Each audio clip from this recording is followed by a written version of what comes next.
I got into this discussion earlier, it was pretty strange, with Aaron about this phenomena that everyone has of time speeding up. Because you have a lot of people in recent years that are complaining that they feel like time is actually going faster.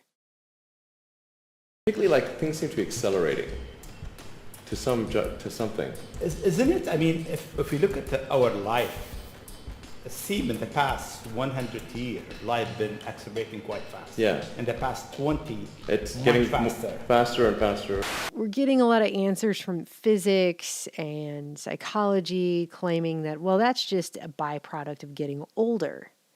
But that doesn't make sense, because if just getting older was simply all it took to feel like time was speeding up, then wouldn't it maintain that the older you get, then it's like the faster time speeds up? So like my great grandma wakes up tomorrow, but she thinks it's next week. I mean, to me, that doesn't really make a lot of sense.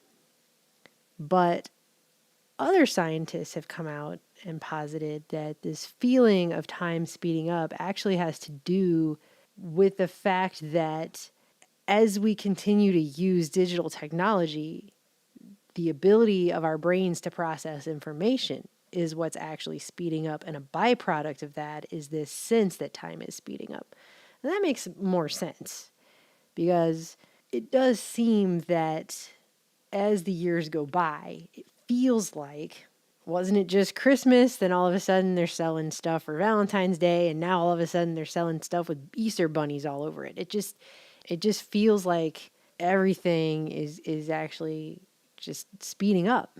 But there is a scientific basis for the idea that our brains are actually processing information faster as we use these digital technologies more. It's actually changing the way that we process information. We're exposed to more information in one day than the people in the late 1800s were exposed to in a 7 or 8 year period. So you'll remember that it came out a few years back that Microsoft did a study, and it was widely reported everywhere that we had lost a third of our attention span in society, that humans on average had an attention span of 12 seconds back in 2000, and that by 2013, the attention span was down to 8 seconds, which, as was widely reported by the media, is 1 second less than a goldfish. New research tells us that this next story has about 8 seconds to gain your interest. That's the length of the average Canadian's attention span, according to new research by Microsoft. It's dropped by about 4 seconds since 2000. And scientists think that growing use of mobile internet could be to blame. One of the things that's also mentioned in this report that was not widely mentioned by the media that I think is key has to do with the fact that they admit that this use of digital technology is changing the way our brains process information. And in the foreword, you have the consumer insights lead for Microsoft Canada say, "It's no surprise that increased media consumption and digital lifestyles reduce the ability for consumers to focus for extended periods of time. But I never would have guessed that tech-savvy consumers," because see, they got to put a positive spin on this, "tech-savvy consumers are actually getting better at processing information and encoding that information to memory. If there's no need to stay tuned in, why not move on to the next new exciting thing for another hit of dopamine?" So this technology is training our brains to just jump from one hit of dopamine to another and get that and move on and get that and move on. Is that a positive thing? First of all, they go on to say that this is great because it's teaching us to multitask. And it says here, because this was done in Canada, Canadians' digital lifestyles are changing the brain, decreasing the ability for prolonged focus and increasing their appetite for more stimuli. Which just makes us sound like a bunch of digital drug addicts who just can't wait to get that next hit. You see, just because you can multitask at something, if you're only doing it so fast that you're just trying to move on to the next thing, I mean, how much of a skill is that really? But here's where my question comes in. So I was looking at this and I went, oh, okay, so in 2000 we had an average human attention span of 12 seconds. Then in 2013, we had an average human attention span of 8 seconds. What's going to happen when 5G rolls out? We built our network for the future of wireless. Just imagine how we'll be able to harness technology to make it work for people. The information you need in real time, blurring the lines between virtual and reality. Ben? Gabrielle? And we won't stop.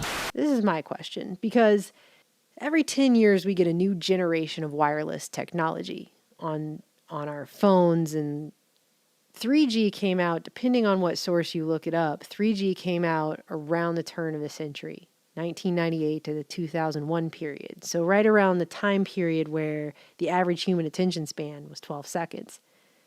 And then 4G came out in 2008. So 5 years after that, they found out, oh, we're down to 8 seconds.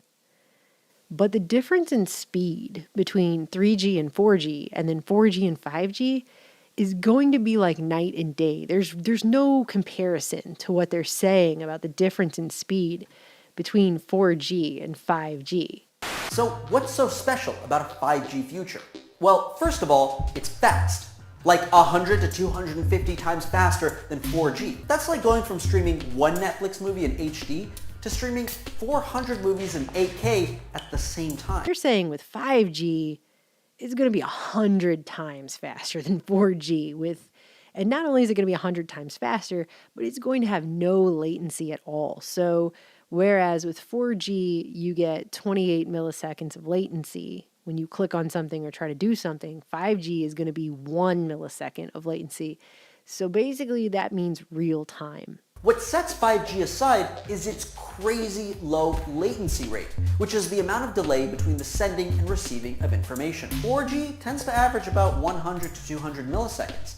And to be fair, 100 milliseconds is fast. Human reaction time is about 200 to 300 milliseconds. But 5G will get it down to 1 millisecond. It's going to be so fast, it's going to be as if you're doing it in real time. I mean, they don't even talk about this. Of all these articles that have been coming out in the last few years about burnout, they don't even talk about this. They all over the place. You have articles coming out talking about employee burnout, young adults are burned out, doctors are burned out, all these different worker types are burned out. Burnout is everywhere. It's at an all-time high for everyone, seemingly across the board. Are you feeling burned out at work? During the financial crisis, companies held back on hiring, asking existing staff to do more with less. But nearly a decade on, this appears to have become a permanent fixture for many workplaces, and widespread burnout now has some companies scrambling for fixes. And the only time they talk about technology in reference to burnout is to say that because we have it, people at jobs are expected to do more with it. But they're not talking about the fact that technology itself is literally rewiring the way our brains process information. I don't know. I've even noticed in my own family that people like to sit on the couch and play on their phone while they're watching a movie now. It's like they're doing everything all at one time. There's no... To try and tell someone to get off their phone so they can watch a movie now is considered rude. They're actually, in theaters now, they're going to start allowing people to text on the phone while they watch a movie, because otherwise they're going to lose business, because that's how many people cannot separate doing that anymore. But the problem with this all is that they have shown that the increase in this technology and the way that it is rewiring us, because we're only focusing on visual media largely, is actually causing a decline in critical thinking and analysis, which nobody's talking about, but it's changing the way that we are able to, how deeply are we able to process information as a society. So this came out of UCLA. This research came out of UCLA back in 2009. So this is over a decade ago now. But you have research by Patricia Greenfield, UCLA Distinguished Professor of Psychology and Director of Children's Digital Media Center in Los Angeles. And she's saying that by using more visual media, students will process information better, which is what Microsoft also said, right? However, most visual media are real-time media that do not allow time for reflection, analysis, or imagination. Those do not get developed by real-time media, such as television or video games. Technology is not a panacea in education because the skills that are being lost. Studies show that reading develops imagination, induction, reflection, and critical thinking, as well as vocabulary. Reading for pleasure is the key to developing these skills, and students today have more visual literacy and less print literacy. And many students don't read for pleasure, and students haven't been doing that for decades. And ultimately, she says, wiring classrooms for internet access does not enhance learning. Multitasking, while that is a skill, because that's what Microsoft said, we're becoming better multitaskers, right?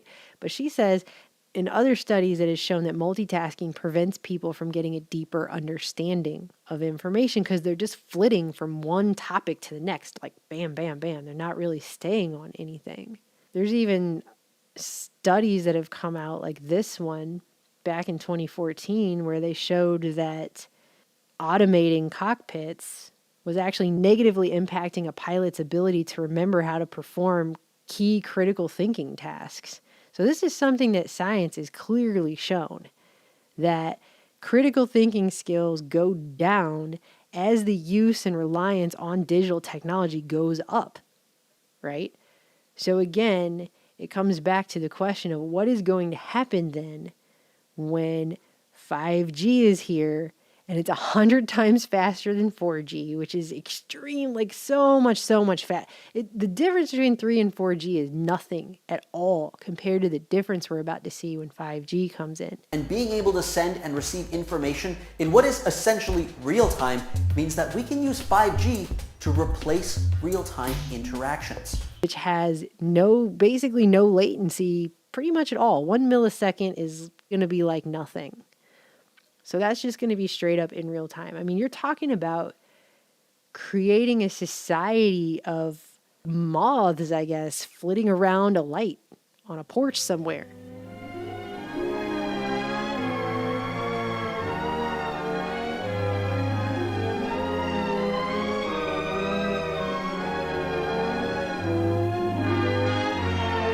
And there's a quote from Albert Einstein that comes in really well right here. He said, somebody who only reads newspapers and at best books of contemporary authors looks to me like an extremely nearsighted person who scorns eyeglasses, which he wrote in a note on classic literature in 1952. He said, he is completely dependent on the prejudices and fashions of his times since he never gets to see or hear anything else. I mean, just the level of deeper thinking, of deeper analysis, of going to actual books on a shelf. I mean, that kind of thinking is disappearing as people just flit from one digital source to the next digital source for that next hit of dopamine, as Microsoft puts it. So what is society going to look like when masses of people lose their ability to have a deep thought? What is going to happen if large segments of society lose the ability for deeper reflection and critical thinking skills? I mean, it's like every dystopic novel and movie I've ever seen. Everything from H.G. Wells straight on to George Orwell.